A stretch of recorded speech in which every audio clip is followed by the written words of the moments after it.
विजयदुर्ग किल्ल्याकडे जी काय पडझड होत होती त्या बाबतीमध्ये असंख्य शिवप्रेमी असो, आमचे विजयदुर्गचे नागरिक असो किंवा सिंधुदुर्ग म्हणून आपल्या सगळ्यांची भावना होती की युनेस्कोमध्ये गेलेले आपले दोन्ही किल्ले सिंधुदुर्ग आणि विजयदुर्ग ह्याची विशेष काळजी घेतली जावी।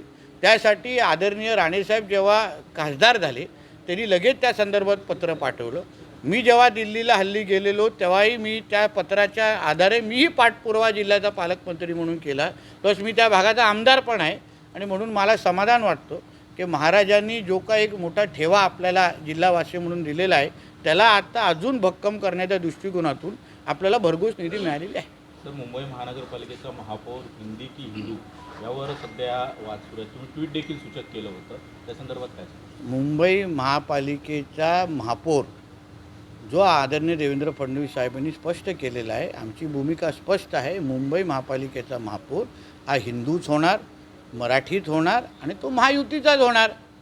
आणि म्हणून आज जे सकाळी मी सांगितलेलं आम्ही हिंदू आहोत, उर्दू नाही।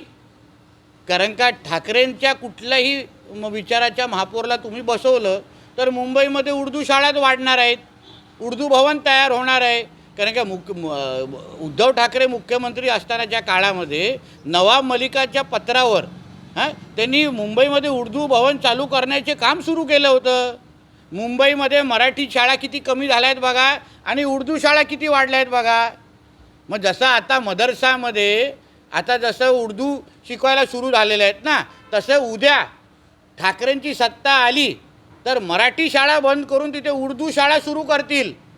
म्हणून मी स्पष्ट करून टाकलेलं आहे की आम्ही हिंदू आहोत, उर्दू नाही। आमच्या मुंबईमध्ये आमच्या महाराष्ट्रामध्ये हिंदूच चालणार आणि मराठीच बोलणार।